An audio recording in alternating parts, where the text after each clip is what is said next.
When Disney wrestled Star Wars from the cold clutches of George Lucas for pretty much the bargain of the century, they understandably wanted to protect their newfound investment. And they did that by announcing new movies to get everyone excited, before quietly declaring all of the existing Star Wars expanded universe non-canon.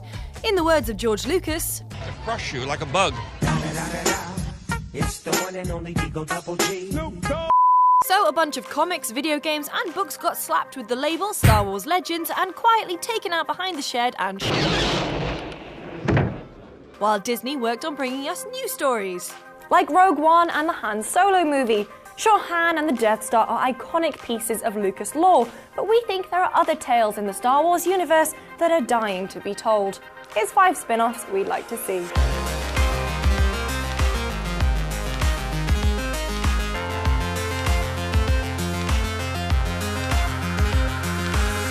There will be a substantial reward for the one who finds the Millennium Falcon. You are free to use any methods necessary, but I want them alive. No disintegrations. As you will. Many people believe that the love for Boba Fett isn't really deserved, considering he isn't in the original trilogy for that long, and he doesn't do much more than look cool and get eaten. But in the expanded universe, more specifically the Bounty Hunter Wars trilogy of books, Boba's descent into the Sarlacc pit wasn't the end of the Mandalorian bounty hunter. He actually kills the beast and makes an escape, and although badly wounded, he isn't saved until bounty hunter Dengar finds him in the wreckage. Much of the story is set during Boba's flashbacks he has while he's healing, which means there would be tons to explore in a spin-off movie. Over the course of 3 books, he fights droid assassins, visits the Bounty Hunter Guild, and even tracks down the killer of Luke's aunt and uncle. For now, it's unsure whether or not he's alive or dead. On one hand, those books aren't canon anymore, but on the other, we do see him escape the Sarlacc pit in the Battlefront trailer. But one thing's for sure, Star Wars needs more Mandalorian badasses. I spent that money. Kanja Club wants their investment back too. I never made a deal with Kanja Club. Tell that to Kanja Club.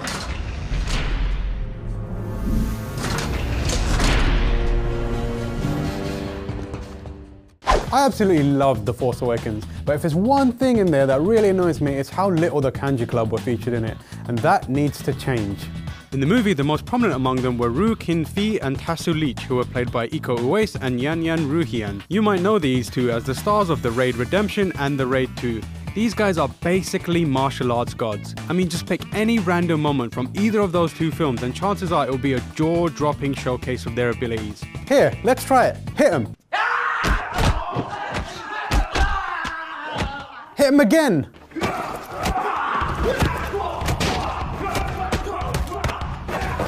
See what I mean? And in The Force Awakens, they just strike a cool pose for a few seconds and then are never seen again. If you ask me, that is just a criminal way to treat those 2 actors and a waste of some cool world building opportunities. My solution? Anything, I'll take it. I just really want to see Star Wars lean into the Kung Fu side of the universe.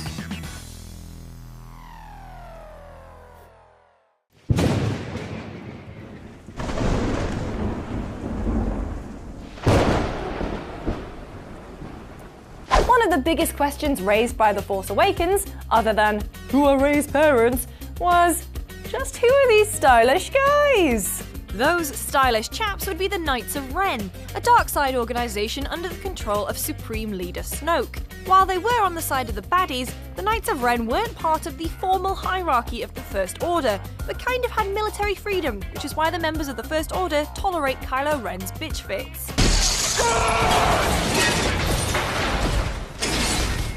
So how did this stylish group of Spectres get founded? Who are the men and maybe women behind the masks? In the immortal words of The Who,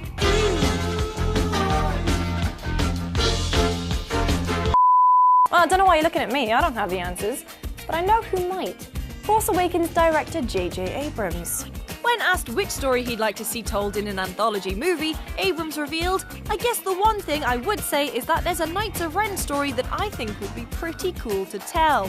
Well, don't hold out on us, J. Abrams. What does it mean? Do you already have a story in mind or not?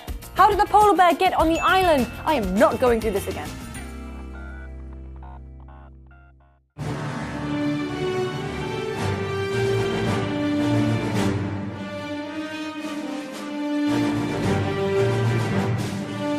Knights of the Old Republic is still probably one of my favourite BioWare titles. Being able to create a Jedi in my own image, boy, that twist. So good. There's a lot of scope for a strong cast full of characters, each struggling with their own role in the universe, being pulled by both the light side and the dark side of the Force, all while maintaining a dark secret from the audience. The game's story would be great to see on the big screen, but it's the universe as a whole that I am most interested in. Knights of the Old Republic is set about 4,000 years before the rise of the Galactic Empire, which means we would get to see a galaxy much older than the one we explore in the movies.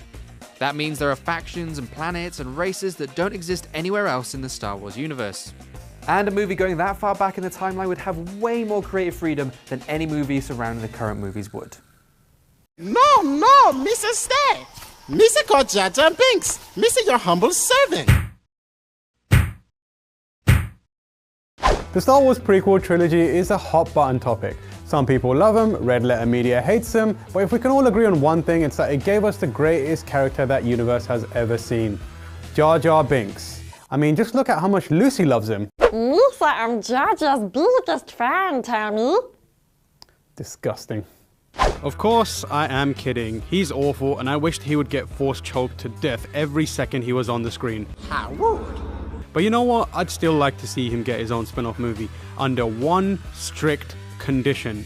It's an adaptation of the amazing Jar Jar is a Sith Lord theory.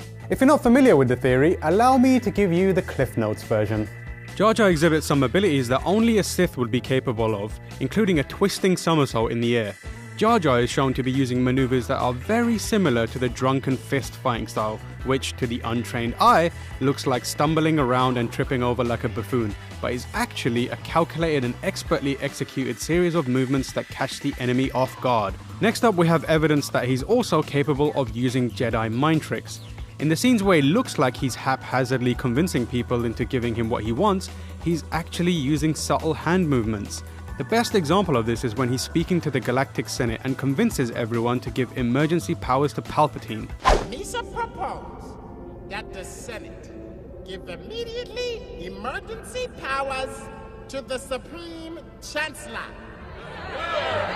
If you go back and watch the prequel trilogy, you may notice that in the majority of Palpatine's scenes, Jar Jar is at his side, and this has led to the idea that Jar Jar may actually be the master and Palpatine is his apprentice. I'm sure you'll agree that this is a 100% watertight, infallible theory, and we all can't wait to see a movie based on the floppy-eared devil.